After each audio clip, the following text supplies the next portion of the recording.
Hello everyone and welcome back to driver seat with करण।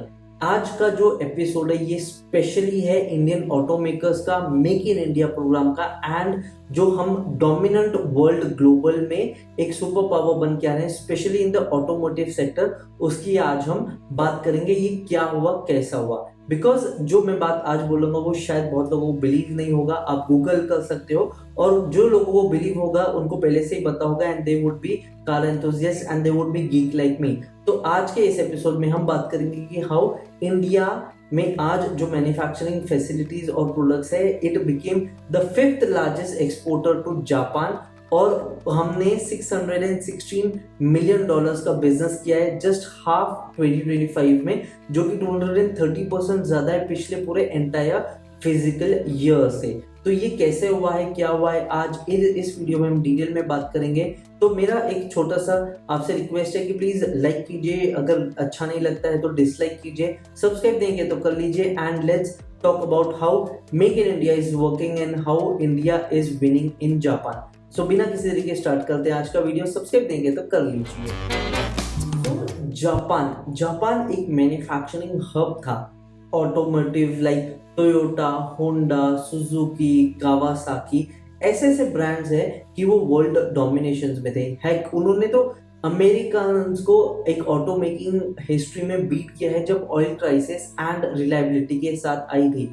ऐसा नहीं है कि आज जापान उतने व्हीकल्स नहीं बनाता है, बट हमने 230% से ग्रोथ किया है सिर्फ एक्सपोर्ट में, वो भी सिर्फ एक ही कंट्री को। हालांकि इंडिया के जो मैन्युफैक्चरिंग सेक्टर और जो चाइना के साथ हमारा एक वॉर है। सबसे पहले तो एक बात समझिए कि China is the manufacturing capital of the world. India में लो लेबर है, अच्छे प्रोडक्ट बनते हैं, हम ग्लोबल क्वालिटी में जा रहे हैं, उसका एक बहुत बड़ा प्रूफ है। बट चाइना को हम उसी गेम में बीट कर रहे हैं बिकॉज जो उनकी पॉलिसीज और जो उनकी पॉलिटिकल एटमॉस्फेयर या फिर जिस तरह से उनका व्यवहार करने का सिस्टम है बहुत वो अच्छा नहीं लगता है और वो प्रोग्रेसिव एंड पॉजिटिव नहीं है। India on the other hand have all the positivity, have the warm atmosphere and हम उतना क्वालिटी मैनेज करते हैं and we respect our guest या फिर वी रिस्पेक्ट आवर कस्टमर्स। अब यहाँ पे एक ही फैक्टर आ जाता है, ये कैसे हुआ। तो आज हम दो गाड़ियों के बारे में बात करेंगे, एक है सुजुकी जिम्नी और सुजुकी फ्रॉन्स।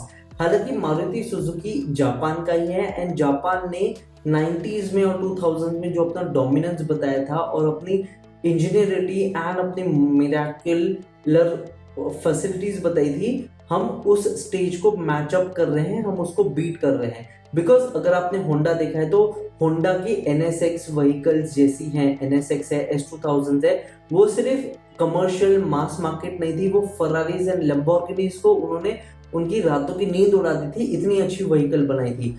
फिर आती है निसान GT-R के साथ, फिर आती है टोयोटा सुप्रा के साथ जो आज BMW के कोलैबोरेशन में बन रहा है। तो इंडिया ने ये किया कैसे?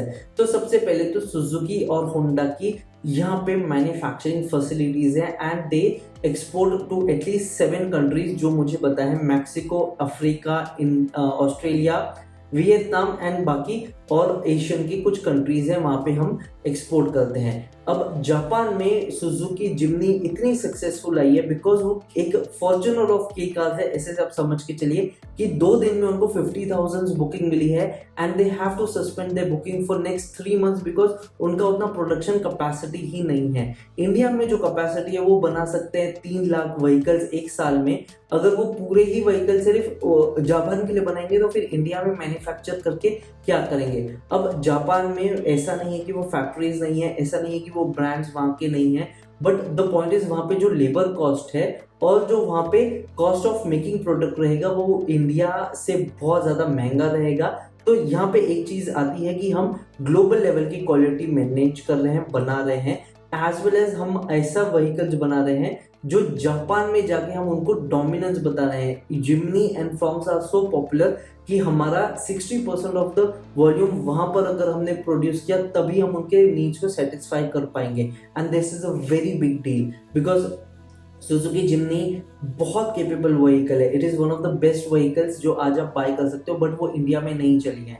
जहाँ पे उसकी कदर है, जहाँ पे उसको वैल्यू मिली है और लोगों को मालूम है कि ये कौन सी व्हीकल है, इसकी क्या रेपुटेशन और ये किस टाइप की व्हीकल है, they are head over heels fallen for that vehicle and this tells a big story. यहाँ पे हमारे को ग्लोबल रिस्पेक्ट मिल रही है, एक ग्लोबल लेवल का हम प्रोडक्ट बना रहे हैं, तो यहाँ पे हमारे और ट्रेड पार्टनर्स बन सकते हैं, हमारा और ट्रेड एक्सपोर्ट जो बढ़ सकता है वो बढ़ेगा।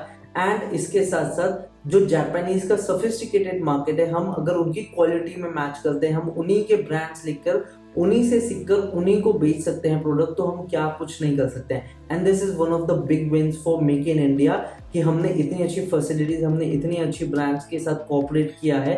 Specially kudos to the government also कि आज हम इतने बड़े ब्रांड्स हैं, जहाँ पे महिंद्रा और टाटा की बात कर रहे हैं वो भी एक्सपोर्ट कर रही हैं। हमने स्टार्टअप जैसे अल्ट्रावायलेट भी आज यूरोपियन कंट्रीज में उनकी यूरोपियन बाइक से ज्यादा अच्छी ईवीज आज हम बनाते हैं। एथर जैसे ब्रांड्स हैं जो इतनी सोफिस्टिकेटेड ईवी बना रहे हैं कि बाकी दुनिया को मालूम ही नहीं है क्या है। और जहाँ पे ब्रांड्स आते हैं हमारे home grown OEMs, legendary OEMs, जो टीवीएस जायंट बन के बैठा है, बीएमडब्ल्यू के साथ उनकी पार्टनरशिप है, बजाज बना है जिसने चेतक बनाया और चेतक के साथ वो जा रहे हैं, हीरो अपनी वीडा प्लेटफॉर्म के साथ फॉरेन एक्सपोर्ट्स के साथ जा रहा है।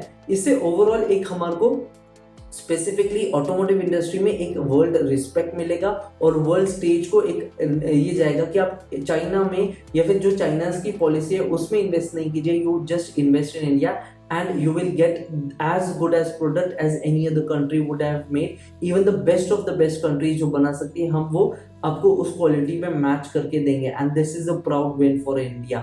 What are your thoughts on this? Let me know down in the comment box below. जो भी मैंने बोला है फैक्चुअली बोला है और ये सब मैं पढ़ के ही बोल रहा हूँ, आप ये गूगल कर सकते हो। अब इसमें क्या चेंजेस आते हैं इसका आपको अपडेट मिलता रहेगा। अगर ये वीडियो अच्छा लगता है तो प्लीज लाइक कीजिए, अच्छा नहीं लगता है तो डिसलाइक कीजिए, सब्सक्राइब नहीं किया तो कर लीजिए। Till the time I will see you in my next video. Have a nice day, take care and be happy.